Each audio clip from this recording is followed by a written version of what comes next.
almost to the end of the journey, boys. Yes. Yeah, go ahead, Mike. What do you got? I thought we had Kevin's game because when it was 10-7, I said, oh, this is the game Kevin always said, we're going to lose the one we're supposed to win. I thought, you did not think that and neither for did 1 second. Oh, you didn't? I know. Yeah, no, if you were worried last week at any point during that game, you need to calm down. I was worried about the 18.5, though, for a little bit. But. So grab your pencil and your paper. It's the obligatory PSU pregame show.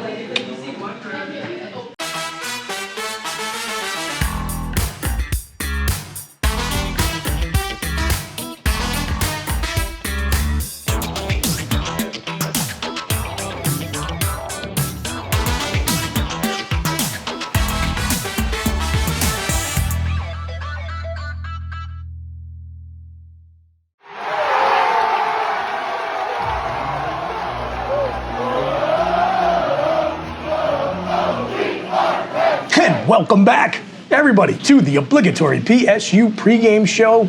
The Nittany Lions are rolling along through their 2022 season, and so are we. We're here at Champs Downtown, as we are every week, the jewel of downtown State College here on South Allen Street in the heart of Happy Valley. I'm your fake host, Chris Buchignani, joined by my now down to 2 partners in crime.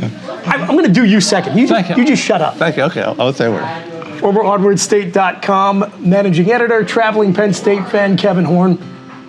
Yeah. Out in Piscataway. It's in Piscataway. I had a much better time up in West Point for that game. Army played at noon. So right. But then I obligatory went to the Rutgers game. Yeah, I've been to Army West Point. It's cool. Those games are cool. It is. All right, now it's your turn, campus icon Mike the Mailman. Did you stay for the wrestling tournament they had at Army? No, I had to go to the game, Mike. After the game, and they had a tournament yesterday. I thought you could have. No, okay. Nope, sorry, Mike. It's all about wrestling. You're the wrestling guy. It's all about wrestling. You know that, don't you? Yeah, the Black Knight Invitational. Black Knight Invitational. Lockhaven must have been playing. That's why Mike's interested. Oh, okay. Okay. All right, so let's go back to what we talked about in the cold open of the show. First quarter, not so good for the Nittany Lions. I have seen people who are like actually upset about this. I mean, I don't know what to tell you. What did I said last week? These games, bad team, good team. Good team doesn't take the bad team seriously. Bad team gives the good team their best shot early in the game, and then it's over, right? I don't know if it's that. I mean, it's just Sean Clifford's bad in the first quarter. And our scripted plays are terrible. I don't have the stats in front of me about how we do first 2 or 3 drives of games, but they're generally pretty bad. The O-line, I thought, played poorly, like the worst they have played in weeks and weeks in the first quarter of that game, and I attribute that to Rutgers, empty in the tank, and Penn State, maybe just taking a while to get into the game. Yeah, they were getting blown off for the first quarter. I'm like, this is unreal. It all changes, of course. The pass protection was not great. The run blocking was like 2021 levels. And whatever, it's fine. Who cares? 55-10. Yeah, the key is the defense. The defense had the game in control. That was the best part. Rutgers couldn't complete a pass. I mean, it was just total dysfunction. Credit to the defense. Even the backup defense held them at bay. Oh yeah, they did. How exciting is it that you've got Joey Porter, who's going to be going to the NFL, not playing, and Kalen King stepping into that number 1 corner role, playing so well. Defensive line is maturing. I do think we're going to have to go to the transfer portal and look for if we can find another guy who can step in and add to the pass rush off the edge.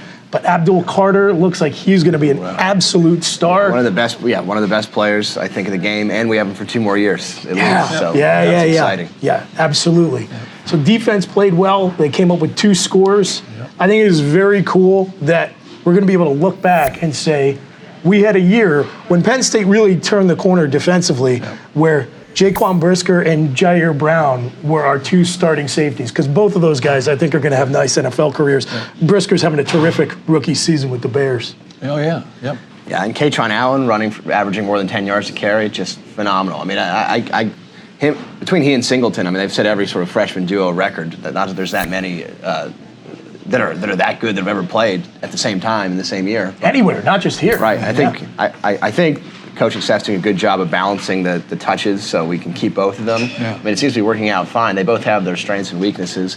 Obviously, Katron is sort of the more, if you need 3 yards, he's going to go get it. But Singleton had a punt return. So the kickoff, a kickoff return, rather. So they both have speed.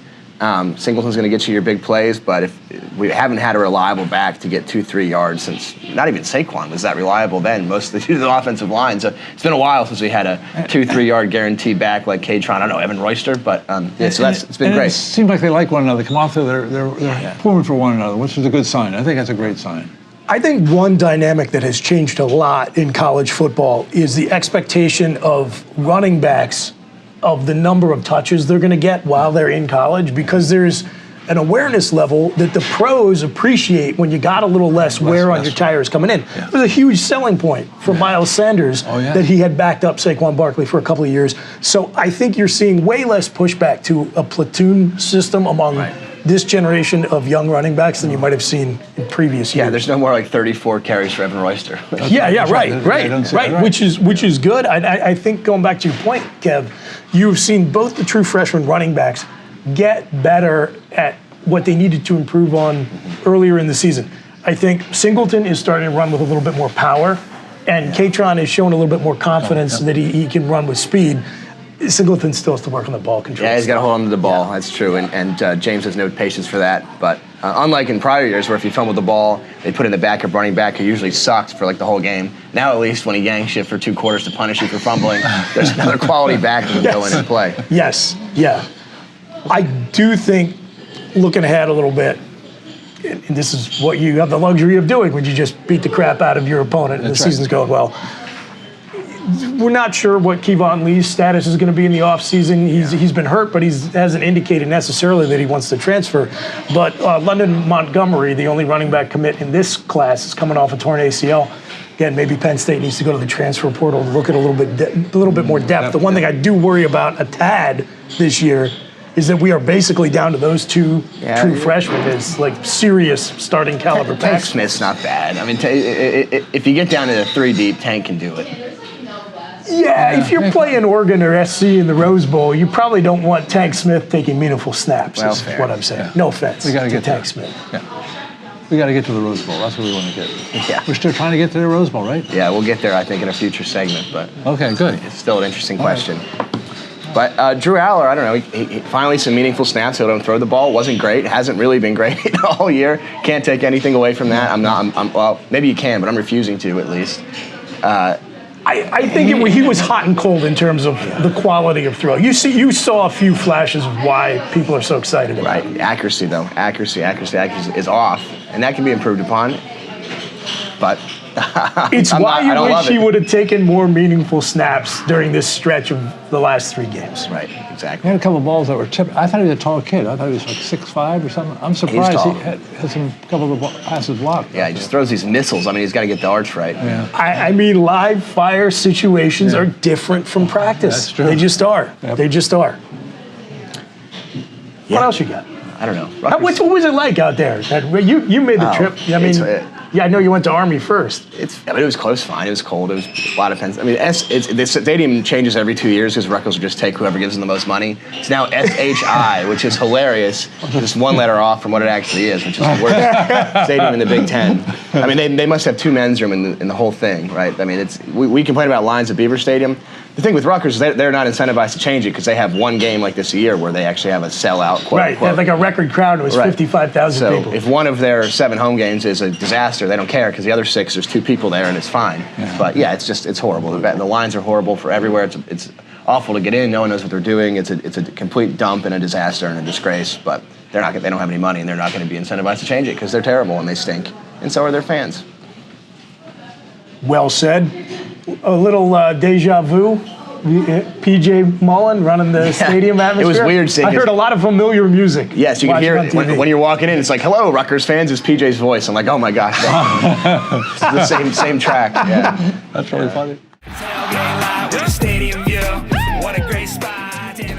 So back to my question, and you talked a little bit about having that process.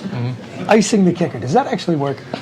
I mean, I've been iced a few times. I think if it was the end of the game, maybe. Okay. I've never been in a situation where it's like game winner, we're icing them. You know, everything's on the line. Yeah. I've been iced before, like half.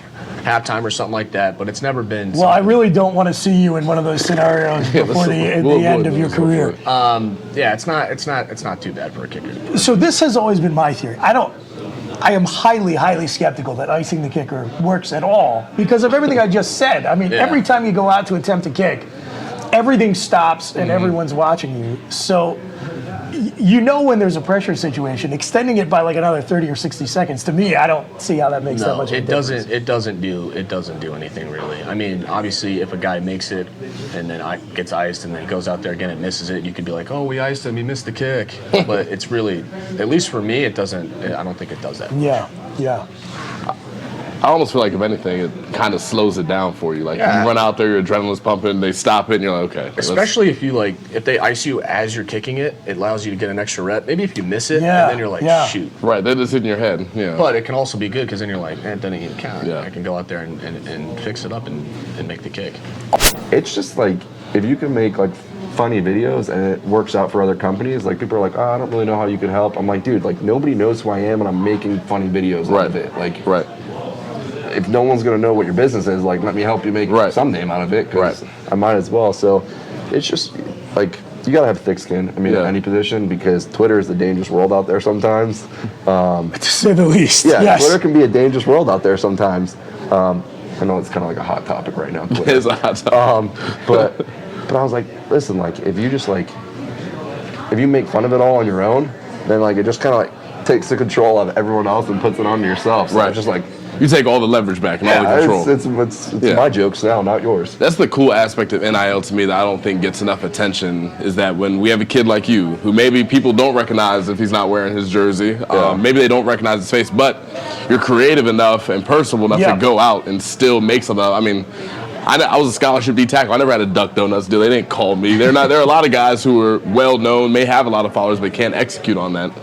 So that's got to be cool. You just make the most out of it. Like I said, you're there, you might as well do something with it. That's the biggest thing. I mean, like, there's so many opportunities. People are like, oh, like, dude, you're like a salesperson. Yeah, like you really are. Like, I mean, that's like, everyone's their own like independent contractor, and you're just talking to people, and hopefully you find one person that's like, oh, I know someone else. And if it works, it works. It doesn't, well, you weren't making money to begin with in the first place, so you we didn't lose anything.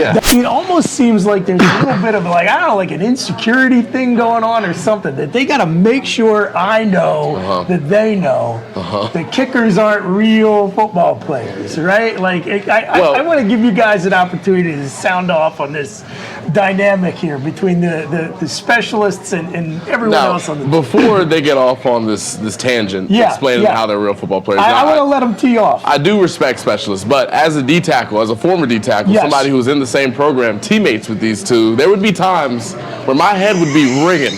I'm taking on double teams all day. I'm playing the run, okay, and I see Jake Penninger over there playing hopscotch with the special teams coordinator's kid. It's unbelievable, just the difference in the experience as a college football player, and I'll leave it at that. Oh, man. No, it's different. I mean, if I wasn't a kicker and I was somebody else, a receiver, somebody, I would think the same thing, though. Okay, I'd be like, this is BS. These guys are over here playing FIFA or going in the golf simulator. We're over here running wind sprints. It doesn't make sense. So I completely get their perspective. Everyone had their chance. No. Yes. Yeah. Look at Gabe. Gabe's 6'6", came in at 310. How many 6'6", 310 guys? Everyone had their chance. That's all I got. If I was built, I mean, maybe I wouldn't be. Maybe I'd be in your position. Yeah. Tim and Steve here from the Let's Talk Penn State podcast with a few fun facts about Michigan State. Cue the fight song. Instead of alumni, we're going to share the names of some of our favorite famous Greek people. Let's see how many we can get in. Zach Galifianakis, Nick Markakis, John Stamos, Michael Dukakis, Michael Chiklis. Giannis Antetokounmpo, George Papadopoulos, Peter Angelos, George Stephanopoulos. A quick interlude for some Citizens Bank game day buttons. This week is Spartan Law, Retreat, Surrender. In the past, we've had No Party for Sparty and My Big Fat Greek Shredding. Now back to the Greeks. Jason Medzoukas, Lauren Lapkus, Petros Papadakis, Bob Costas, and tennis great Pete Sampras. That was pretty fun, Tim. We don't know anything more about Michigan State, but we highlighted some amazing Greek people. Now, what did we think of this music? It's a great fight song. I think it has high energy. I think it's super fun. I love it. Go State. beat Spartans. Welcome back, everybody, to the obligatory PSU pregame show from Champs Downtown. I'm Chris Buchignani with Kevin Horne and Mike the Mailman.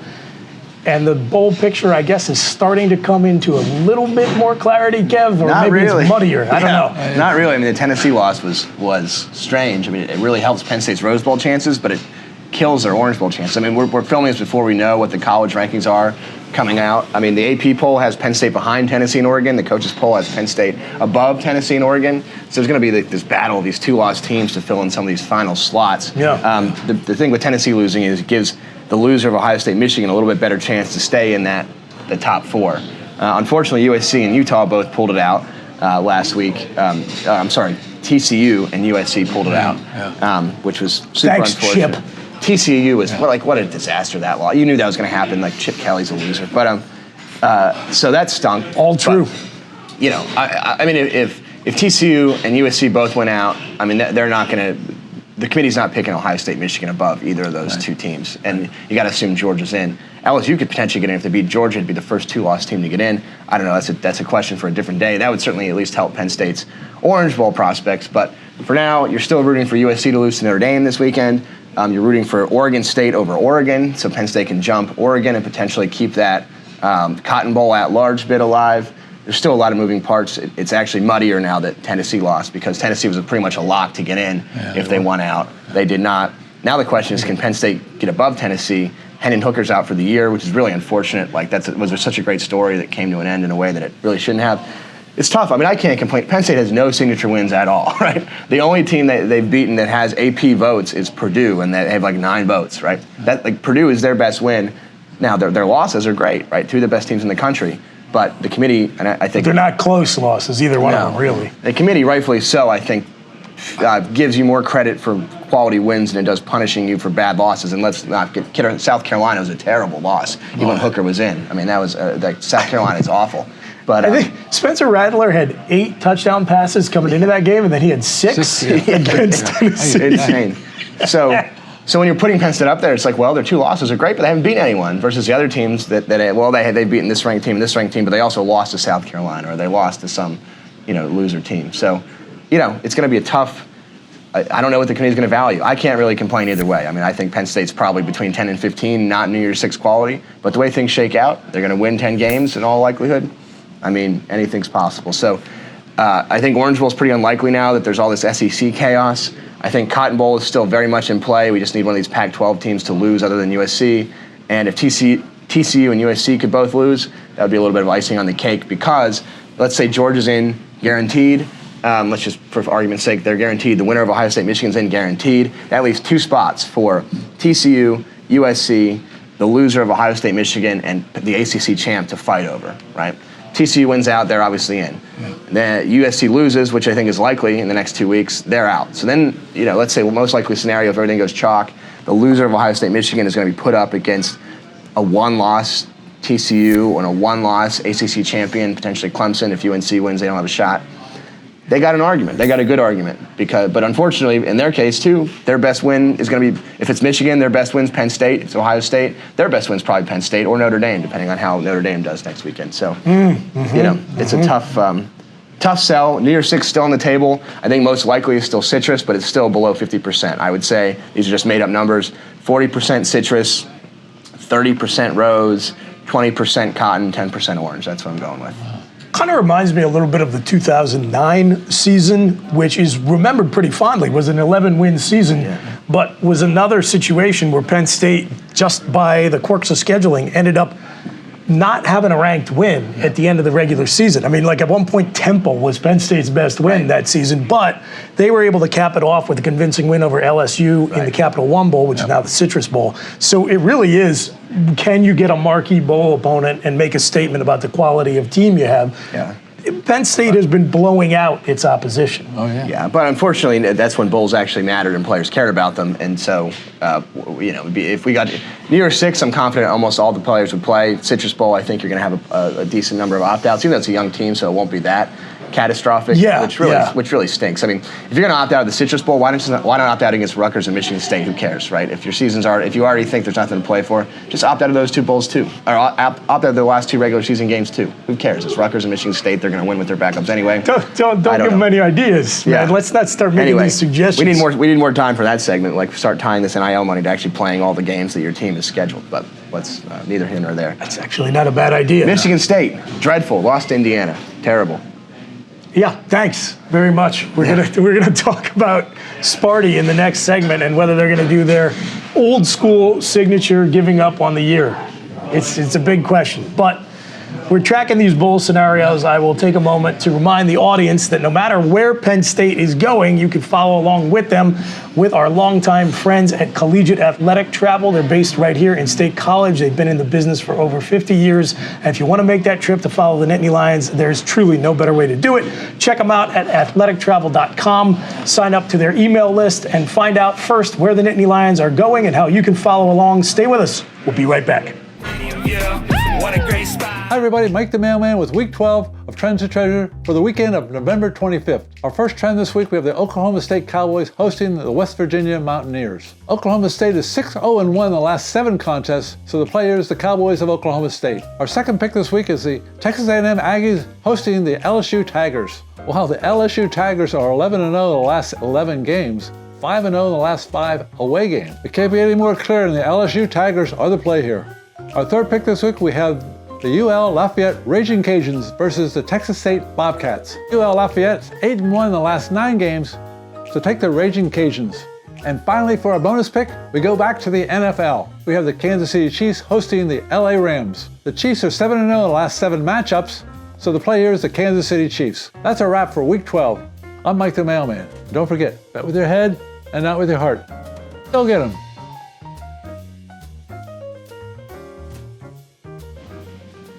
All these scenarios. It's fun to figure all this stuff out, isn't it? Right. Or try to figure it out. Until South Carolina curb stomps Tennessee and everything's thrown off. Okay, random number generator segment, boys, where we randomly generate, maybe for the second to last time for the season, because we'll do the bowl game, Penn State's projected score, and we've got our old friends, Land Grant Trophy rivals, the Michigan State Spartans, coming to town. Kind of a throwback to the old days, limping into this game. 5 wins, kind of a disappointing season. Not kind of, definitely a disappointing season after year 1 of Mel Tucker. And this is like the bowl game of fan bases who were angry about their head coach's contract extension. And I think we're in the definitive catbird seat in that conversation. Yeah, I think we got a little bit of a better deal there. Yeah, in hindsight. Yeah. Although Michigan State has all of this sort of markings of like the last 2 years of Penn State, right? Just like expectations are medium to high, and they're just terrible, and they can't score.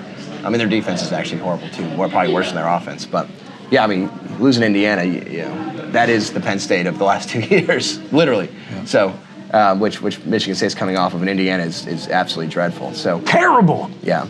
What an awful team. That's just, a baffling result from last week. Sure. Yeah, that was at Michigan State too, wasn't it? Yeah, it was. Yeah. And that team has gone through a lot. First of all, there was the question in my mind coming in. Could Mel Tucker replicate the success he had in year 1 in year 2 by continuing to go back to the well of the transfer portal? Yeah. If you look at their team leaders, you look at a guy like Jalen Berger, their leading rusher, some of their defensive key pieces, again, out of the portal, you don't get the same result from last year. And you've got to be able to build your foundation through recruiting. Yeah. You can't go back to the portal every year. So that hasn't worked out. Then you had the Michigan Tunnel incident, and that throws your roster into chaos. You have to suspend a bunch of players, up to 8 players suspended indefinitely, probably all going to get kicked off the team, if I had to guess. I actually think he's done a respectable job in pulling them up off the mat a couple of times after some tough losses and some crazy situations. But it looks to me like they might be out of gas this time. Yeah, I mean, they're playing for bowl eligibility against Penn State. Mike, the line opened at 7. I couldn't believe I saw it. I'm in my car driving back from Rutgers, and I see 7. No, but I should have put $10,000 on it. And then in 5 minutes it's a 9.5, and then 10 minutes later it's an 11.5, and then they shut it off, and then re-offered it today, and it opened at like 18.5. So someone lost their job in that algorithm because I'm sure. I don't know. Michigan State's a dead dog. Penn State still they're playing for something. So Yeah, I mean, at Michigan State, they can't run. The Kenneth Walker days are over, and they can't stop the run either. They're giving up almost 200 yards a game on the ground. They are giving up 430 yards of total offense a game. I mean, they are against what's a pretty dreadful Big Ten. So they are bad. This should be a piece of cake. I like the way Penn State matches up against them. I don't. K-Trons can run for 10 yards a carry again, and hopefully it's the same situation where it's going to be nice and cold and potentially some snow, which we love. We love end-of-the-year snow games. Unfortunate for your tailgating situation, but still love it. And it's all good. I love it. Penn State in a rout. I mean, I'm not going to play it now that it's like I can't in good faith play a line that's moved 11 points. I can't. There's no value there. But I still like Penn State 38-10. Very good. All right, Mr. Trends to Treasure. Let me give you a trend. Yes. Oh, yes. So Kev mentioned that Michigan State's coming into this game needing a win for bowl eligibility. Right. So for the majority of the time Penn State's been in the Big Ten, the season-ending game has been Michigan State. Right. Now, that changed a little bit when they switched up the divisions when Nebraska came in, but most of the time we've had Sparty at the end of the year. 4 times, Sparty's come in with 5 wins. Needing to beat Penn State to be bowl eligible. Oh, wow. Their record in those 4 games, 0-4.